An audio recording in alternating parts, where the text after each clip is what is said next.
Neobáva sa pomsty Mariana Kočnera, keďže aj vďaka nemu mu súd vymeral 19 rokov väzenia?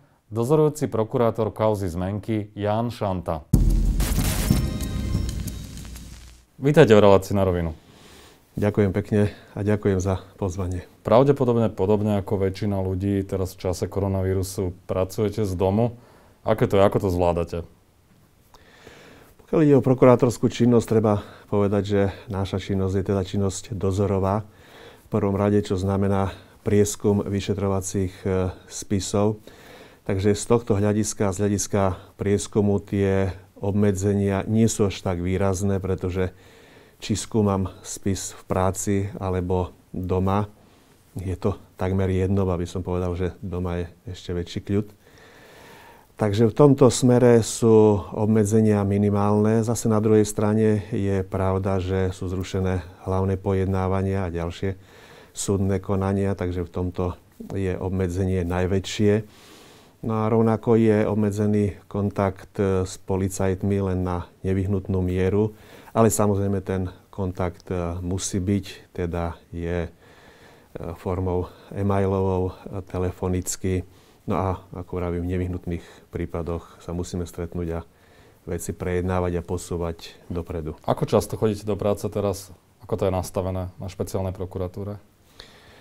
Tak v zásade do práce, pokiaľ práca je, tak možno chodiť aj každý deň. Ja tohto týždňa napríklad 3 dni v práci určite budem a hovorím, tie limity sú len relatívne, pretože dnes som napríklad podal obžalobu na 10 obvinených. V prípade 3 hrozí dolná hranica trestu odňatia slobody 10 rokov. Takže či je to koronavírus, či je to 1. apríl alebo iný dátum. To nie je zrovna dnes, keď to natáčame. Musíme bojovať s kriminalitou bez akýchkoľvek takýchto objektívnych vplyvov a prekážok. Veľa ľudí má problém s tým, že ako to zvládať doma, akým spôsobom si čistíte hlavu, aby predsa len človek je medzi 4 stenami v uzavretom priestore a vy, o vás je známe, že počúvate tvrdú muziku. Tak ako vravím, práve v období tých obmedzení som sa začal venovať spomínaným niekoľko desiatkám spisov a týmto 10 obvineným, takže pravdu povediac ani nebol priestor na veľké čistenie hlavy, pretože takáto obžaloba v takomto rozsahu a spracovanie spisu trvá zhruba 3 týždne, takže skutočne denne mi to trvalo zhruba 10 hodín čistého času, aby som sa s touto vecou vyporiadal. Takže pravdu povedať, veľa priestoru. A keď počúvate, tak akú muziku? Je pravda, že tvrdšiu muziku. Aj metal? Aj metalovú muziku, ale široké spektrum. Keď sme už pri tej muzike, tak z hodou okolností tieto týždne som asi najviac počúval Nohavicu. Uh-huh. Keď hovoríte o tom, že sa vlastne odkladajú tie pojednávania, rôzne dôležité aj súdne procesy. Vieme, že teraz boli odročené procesy s vrahmi objednávateľmi Jana Kuciaka a Martiny Kušnírovej. Čo to znamená v praxi? Že jednak či to nemôže skomplikovať ten razantný boj proti korupcii, mafii a tak ďalej, ktorý nastal za posledné 2 roky, aj možno tie lehoty, ktoré tam sú nejaké odvolacie. Či to nekomplikuje celý proces vlastne dosahovania spravodlivosti na Slovensku? Čo to znamená v praxi? No, relatívne to proces spomaľuje, hlavne súdny, ale rozhodne nie do takej miery, aby boli ohrozené predovšetkým väzobné lehoty. Čiže v takýchto veciach, i keď sa napríklad jedno pojednávanie odročilo, podľa môjho názoru skutočne to môže byť len na najvyššie jedno odročené pojednávanie alebo zrušené. Už ďalší termín sa musí realizovať za zvýšených bezpečnostných a zdravotných opatrení, predovšetkým s vylúčením verejnosti. Áno, to je úplne základné opatrenie a plus ďalšie opatrenia tej pojednávacej miestnosti, nepochybne rúška a zrejme odstupy, minimum ľudí, len nevyhnutné subjekty, ktoré tam jednoducho musia byť. Čiže ten sklz bude maximálne niekoľko týždňov v prípade tých pojednávaní? Nepochybne, že ten sklz najmä u väzobných veciach bude absolútne minimálny. Vy ste dozorujúcim, alebo boli dozorujúcim prokurátorom v kauze Zmenky, televízie Markíza, kde padlo rozhodnutie špecializovaného trestného súdu ešte pred vyhlásením tých mimoriadnych opatrení, krátko pred voľbami. Uľavilo sa vám s odstupom času, že už to máte za sebou? Sa to nenatiahlo? Tak ako každej veci sa prokurátorovi vždycky uľaví v dvoch takých základných momentoch. Prvá úľava je, ak podáte obžalobu. Pretože naozaj tie veľké veci u nás o rozsahu niekoľko desiatok zväzkov sú také veci, ktoré sa vyšetrujú a dozorujú niekoľko mesiacov, ba i niekoľko rokov. A teda, ako som spomínal, keď prokurátor podá obžalobu, je to prvý veľký zlom. No a ďalšia úľava je samozrejme, keď je vyhlásený rozsudok. Ten rozsudok v našich prípadoch nikdy nebýva právoplatný. No a potom tá najväčšia tretia úľava je, ak naozaj v zmysle obžaloby je ten konečný verdikt, teda právoplatný rozsudok. Postupne si to ešte rozoberieme. Od zadržania Mariana Kočnera až po ten prvý súdny verdikt uplynulo 20 mesiacov, plus minus. Je to rýchlo alebo pomaly? Aj na slovenské pomery, aj všeobecne. Ako ste boli doteraz zvyknutí? Lebo toto bola veľká kauza. Čakali ste, že to bude 20 mesiacov? No rozhodne, že som očakával takúto lehotu, pretože, ako som už naznačoval, väzobné veci, aj v zmysle priamo trestného poriadku, sa musia dozorovať, vyšetrovať, súdiť prednostne a urýchlene. Takže jednoducho tam nemáme na výber. Takže z hľadiska väzobného trestného stíhania aj táto lehota bola štandardná. Ale samotný ten súdny proces bol pomerne rýchly. To bolo niekoľko mesiacov. Asi sme všetci očakávali, že to bude trošku dlhšie trvať. Skúste to možno porovnať s inými prípadmi, citlivými, kde sú aj nejaké politické konexie a tak ďalej. Predsa len tá klíma sa zmenila po vražde Jána a Martiny. Vy ste to už aj povedali aj v jednom rozhovore aj pre Aktuality, že ten tlak je obrovský a že to vlastne urýchľuje aj to rozhodovanie. Aj tlak na výsledok, ktorý sa možno v nejakej miere očakáva, aby sa nastala spravodlivosť. Ja som si všímal aj správanie sudcu Klemaniča a aj vaše nakoniec. Už to bolo tam cítiť ako keby, že tie časy, ktoré tu boli predtým, sa skončili. A tak sudca Klemanič, ako aj vy ste to dávali najavo obžalovaným, že jednoducho je nová doba. Akože cítite tento rozdiel aj pri tých zmenkách v porovnaní s minulosťou? Tak tento spoločenský aspekt, ktorý sa nás dotýka každého, musí cítiť podľa mňa každý. Cítiteľný je. Ale na druhej strane by som si ešte dovolil doplniť vás o taký postreh, že viete, je dôležité, akú kauzu prejednávate a kto sú aktéri, počnúc obžalovanými a treba skončiať s svedkami. Pretože ak... No a toto neboli zlodeji bicyklov. Áno, no ale zase na druhej strane treba povedať, že v tomto prípade, keďže tí svedkovia boli bývalí riaditelia Markízy a obdobné osoby, obdobného statusu. Takže takíto ľudia nerobia obštrukcie. Tí naozaj prioritne prídu na súd, odložia možno iné povinnosti a naozaj súd si vážia. Na druhej strane, viete, ak pojednávame určité daňové trestné veci, kde sú desiatky, no povedzme si, bielých koní, ľudí z asociálneho prostredia, mnohokrát objektívne nezastihnutelných, iní, ktorí majú akýsi povrchný prístup k svojim povinnostiam. Potom tie kauzy sa ťahajú o to dlhšie. Ale to nebol tento prípad, to bol ten prvý prípad, takže i to prispelo k rýchlosti konania. Hovorili sme, že teda od toho zadržania po verdikt 20 mesiacov, aj návrh bol 20 rokov väzenia. To je taký paradox, že to isté číslo. Nakoniec dostali Pavel Drusko a Marian Kočner 19 rokov. Čakali ste, že to bude také vysoké číslo? Lebo všetci sme tak trošku očakávali, že to bude menej, možno 17, 14, 15, 18. Vy ste čo odhadovali? Tu, ak dovolíte, tieto otázky už pomaly začínajú tak hraničiť s povinnosťou mlčanlivosti, ale dobre, to sa ešte dá zodpovedať. No veď odhadoval som to, čo som navrhoval. Veď prokurátor nemôže Ale obvykle súdy dajú typovať. trošku menej, čo sa potvrdilo aj v tomto prípade. No áno. Tak môj reálny odhad, a musím povedať, že to nie je len odhad, veď tu sú zákonné kritériá.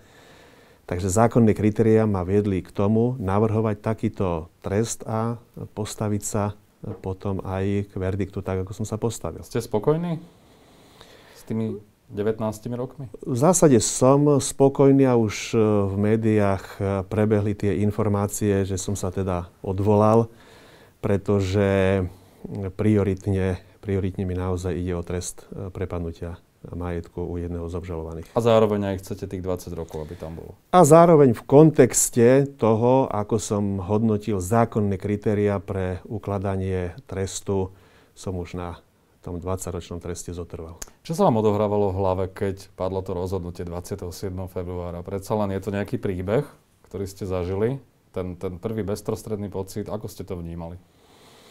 Bola tam určite nejaká emócia? No určite pocit víťazstva, pocit zákonnosti, spravodlivosti a to, že keď som tejto kauze venoval naozaj kus svojho života a vkladal som tam všetko, teda čo za tých 30 rokov praxe som nazbieral a plus štúdium k tomu. Takže bola to ohromná úľava i osobná, i spoločenská. Nazvem to takto. Skúsme si rozobrať tú stratégiu jednotlivých aktérov. Keď som to tak pozoroval z diaľky, mal som pocit, že Marián Kočner ako keby spochybňuje nejaké jednotlivosti, nejaké detaily, opisuje nejak zoširoka ten príbeh Markízy, ale ako keby kľúčové argumenty obžaloby sa mu nedarilo spochybniť, jeho advokát Pára skôr nejaké procesné chyby hľadal. Vyzeralo to celý čas tak trošku, ako by sa aj spoliehali možno na nejaké odvolacie konanie na Najvyšší súd. Nezdalo sa mi, že by vložili do toho procesu všetko, čo by človek, ktorý sa cíti nevinný, do toho vložil. Nehovoriac o Pavlovi Ruskovi, ktorý hovoril o nejakom komplote Ameriky a tak ďalej. Skúste to ako keby, že popísať tú stratégiu, ako ste ju vy vnímali a či to bol možno, že ťažký súper pre vás, aj na základe vašich skúseností z praxe. Tak opäť sa budem držať viac menej tých do akej miery môžete. Áno, tých známych informácií, možno ich len zhodnotiť z iného uhla pohľadu. No pozrite sa, ako ste sami naznačovali, tie dôkazy vyznievali tak povediac v negatívnom a pozitívnom slova zmysle. V negatívnom jednoducho, že sme sa snažili vypočuť a aj vypočuli všetkých relevantných aktérov, ktorí museli o zmenkách vedieť. Naozaj všetkých relevantných. Áno. Nikto z relevantných aktérov a ani zo svedkov navrhovaných obhajobou tieto zmenky nikdy nevidel.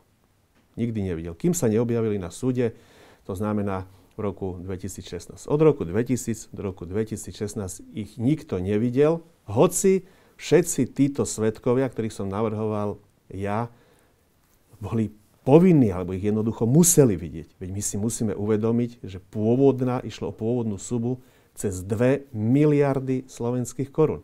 Teda 69 miliónov eur. To nie je, obrazne povedané, ihla v kope sena, ktorá sa stratí. To sa jednoducho nemôže stratiť. No a druhý okruh dôkazov, to boli teda dôkazy, ktoré preukazovali, že jednoducho také zmenky v určitom čase týmito aktérmi nemohli byť produkované. To mám na mysli teraz hlavne tie podpisy. Takže vyčerpal sa celý ten okruh dôkazov a z môjho pohľadu tu je veľmi ťažko spochybniť z pohľadu obhajoby, tak ako ste to naznačovali, tieto relevantné skutočnosti. Čiže chytali sa skôr takých akože zástupných vecí, technických detailov, nejakých procesných, aby to zvrátili iným spôsobom. Tak áno. Nejaké rozpory vo výpovediach a tak ďalej. Áno, akú stratégiu zvolili, to je ich právo. A bol to ťažký súper pre vás? To je dosť ťažká otázka z vašej strany, ale ja v konečnom dôsledku poviem, že nevnímal som týchto súperov ako ťažkých.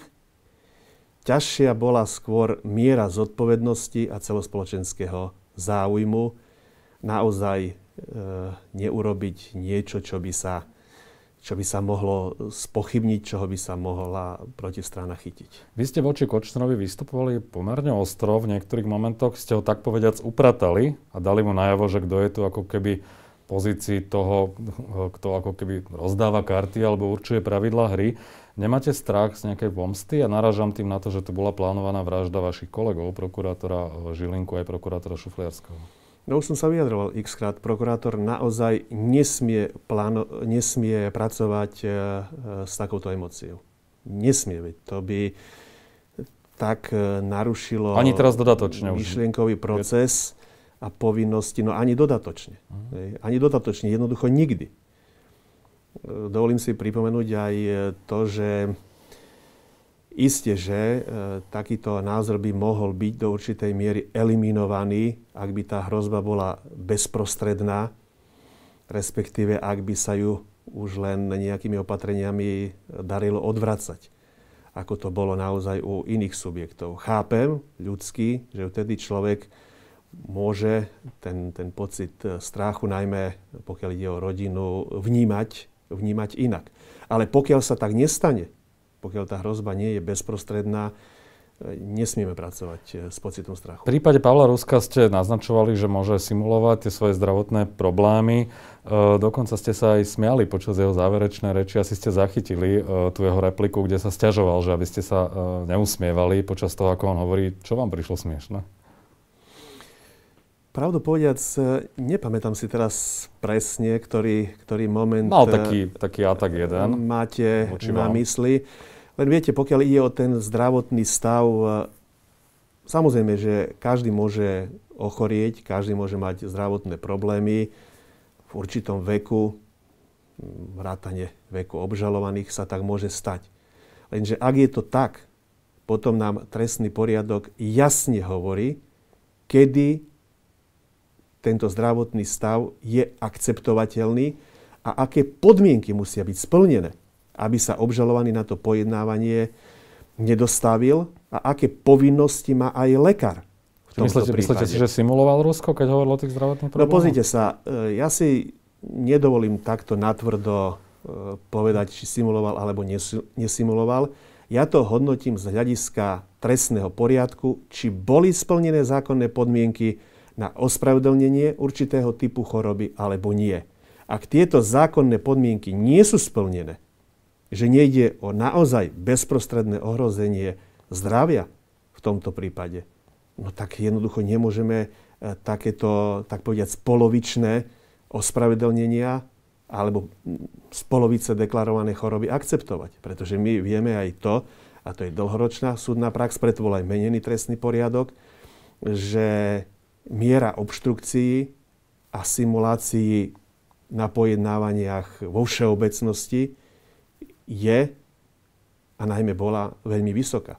Takže musíme byť jednoducho dôslední. Nič iné, len dôslední. S akými možno reakciami ste sa stretli už po samotnom procese? Aj v priebehu toho ste dnes oveľa známejší, ako ste boli možno v minulosti mediálne. A ako reagujú ľudia, keď vás stretnú na ulici? Veľmi pozitívne. Veľmi pozitívne a to musím povedať, že ma strašne teší, že po tých rokoch prokurátorskej činnosti, do ktorej som vkladal skutočne všetko, lebo ja hovorím, že ak dozorujem vec, ak podávam obžalobu, tak idem na relatívnu istotu, teda takú, akú mi trestný poriadok poskytuje, a plus rána istoty. Takže to človeka veľmi poteší, pretože tie reakcie boli pre mňa ohromné a množstvo SMS-iek, mailov, reakcie ľudí, keď som išiel po meste, to bolo až neuveriteľné. Sa cítite trošku ako celebrita? A tak tento pojem k prokurátorovi Ja nepatrí, viem, som to odľahčený. Ale spoločensky užitočný. To je najdôležitejšie. Nakoľko dôležitá je táto kauza v rámci vašej nejakej kariéry profesionálnej? Ako ju vnímate v nejakom vašom rebríčku pomyselnom? Zrejme by pre objektívnu odpoveď bolo treba vytvoriť niekoľko rebríčkov, pretože dozoroval som, obžaloval som a boli odsúdení aj väčšie kauzy čo do rozsahu a čo do zložitosti. Ale z hľadiska vplyvu tých ľudí na verejné Áno, to by bol jeden rebríček, kde by táto kauza nebola na poprednom mieste. Ale z hľadiska spoločenského dosahu, záujmu, sledovateľnosti nemusíme si hovoriť, že je to absolútna topka v živote prokurátora. Očakávate, respektíve oni sa odvolali teda samozrejme na Najvyšší súd. Podľa vás tam majú nejaké páky tí obžalovaní, alebo ten súd potvrdí rozhodnutie špecializovaného trestného súdu? Lebo vieme, ako ten Najvyšší súd funguje. Sú tam rôzni sudcovia, mnohí odchádzajú z funkcií. Ako to odhadujete? No pozrite sa, ak by som ja ako prokurátor v priebehu hlavného pojednávania cítil určité slabiny procesu a konečného rozsudku, tak by som musel plniť svoju návrhovú povinnosť a navrhovať ďalšie, prípadne ďalšie dôkazy, jednoducho vykrývať tie medzery, respektíve navrhovať určitý postup, aby neboli tu nejaké procesné pochybenia a podobne. Takže z tohto hľadiska som sa snažil byť absolútne dôkazy tak, aby toto riziko bolo úplne minimalizované a tak to aj vidím. Zase si dovolím poznamenať na adresu trestného kolegia Najvyššieho súdu, že tá situácia sa už vyčistila a ja v súčasnom zložení trestného kolegia Najvyššieho súdu vidím veľmi svetlú budúcnosť. Kedy odhadujete, že by mohlo byť to odvolanie nejakým spôsobom vyriešené? Kedy sa vyjadri k tomu Najvyšší súd? Tak treba si uvedomiť, že momentálne je vec v štádiu distribuovania rozsudku a možnosti odvolať sa. Realisticky, kedy na jeseň? Odôvodniť. No, môj odhad je vzhľadom na spomínanú väzobnú lehotu a povinnosť konať prednostne a urýchlenie, že v septembri by podľa môjho názoru Najvyšší súd mal vytyčovať termín zasadnutia. S tým, že asi očakávate, že zamietnú to odvolanie. Prokurátor musí byť o tom presvedčený. No ale nie moje, pochopiteľne. No, chápem, som presvedčený, že moje bude úspešné a odvolanie obžalovaných bude zamietnuté. To musí byť paušálne presvedčenie prokurátora. Dobre, však uvidíme, ako to dopadne. Už ste dostali ponuky od nejakých politických strán, aby ste kandidovali na funkciu generálneho prokurátora? Už je po voľbách. Ten termín voľby sa blíži, v júni končí pánovi Čižnárovi funkčné obdobie. Pokiaľ kladete otázku, či som dostal ponuky od týchto subjektov, tak odpoveď je jednoznačná. Žiadnu ponuku od týchto subjektov som nedostal. Neboli zatiaľ ani žiadne neformálne rozhovory, rokovania s politikmi po voľbách? Nemusíte konkretizovať, iba že či už boli vyslané nejaké signály, nejakí emisári, či už vás niekto kontaktoval. Tak pozrite sa, signály sú vysielané, tak povediac, permanentne. Mediálne, ale skôr myslím osobne. Či sa vás pokúšal niekto už si adoptovať v tomto zmysle? Až tak formálne určite nie. Ale neformálne rozhovory nejaké prebehli, že? Tak určite nie priamo, aby som cez naozaj predbiehal. Ale tak viete, každý z nás máme okruh určitých známych kamarátov, konec koncov však aj vy ste možno v tejto kategórii. A ďalší. Takže keď si zoberieme takúto voľnú formu, sprostredkovanú formu otázok, tak áno, treba pripustiť, že asi ten vývoj je celkom prirodzený a takéto otázky dostávam. Nakoniec ste mi ich položili aj vy. Hej, čiže ľudia z politických kruhov sondovali, či by ste do toho šli. Asi tak sa to dá uzavrieť.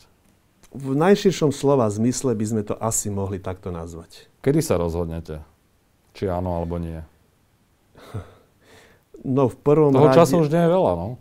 No v prvom rade, ak tá sondáž alebo tie otázky nebudú len sprostredkované, až tak sprostredkované, ale priamejšie. Pokiaľ mi naozaj niekto tú relevantnú otázku položí, tak na ňu bude musieť aj relevantne odpovedať. Ale ste teda v tejto chvíli pripravení kandidovať na túto funkciu? To sa dá povedať? Myslím, že nie som nepripravený.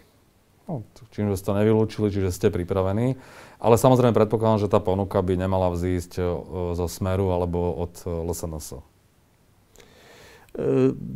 To Dovolím si nereagovať tak napriamo, keďže hovoríte o týchto spektrách.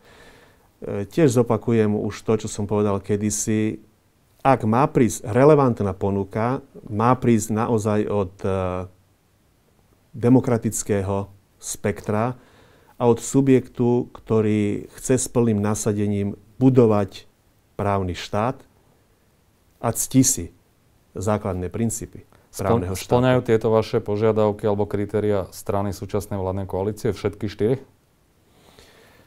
Vzhľadom na volebné programy, s ktorými som sa mal ako volič možnosť a povinnosť oboznámiť, samozrejme, že prioritne ma zaujímala oblasť justície, oblasť polície, oblasť bezpečnosti, oblasť spravodlivosti, zákonnosti, tak pokiaľ budem vychádzať z týchto kritérií, tak áno. Ak by ste sa stali tým generálnym prokurátorom, bolo by to pre vás aj zadozučinenie? Možno aj vzhľadom na to, čo ste zažili aj na špeciálnej prokuratúre. A nebudem sa teraz vrácať extra do minulosti, ale vieme, že ste mali v minulosti aj napätý vzťah aj so špeciálnym prokurátorom, že bolo voči vám vedené nejaké disciplinárne stíhanie. Čiže bolo by to prejav takej nejakej, že naozaj toho zadozučinenia vzhľadom na to, čo všetko ste museli čím prejsť? No pozrite sa, vždycky takýto post je absolútnym vrcholom kariéry, naozaj absolútnym vrcholom, pretože nikdy som nerozmýšľal odísť z rezortu, ani nerozmýšľam a dúfam, že ani nikdy nebudem k tomu prinútený. Takže z tohto pohľadu áno, je to vyvrcholenie, je to zadozučinenie, je to ocenenie práce, čo ma samozrejme veľmi teší, pretože toto už je len naozaj niečo, čo je na konci cesty. Čo by ste urobili s Dobroslavom Trnkom a Ladislavom Tichým, ak by ste sa stali generálnym prokurátorom? Vieme, že aj napriek všetkým tým podozreniam, s ktorými sú spájani dodnes, tam pracujú a pôsobia. Ako by ste sa zachovali? Ako by ste reagovali? Lebo verejnosť to dosť dráždi teda. Asi určitý právny problém je v tom, že v prípade prokurátora ako takého, sudcu, vrátane prokurátora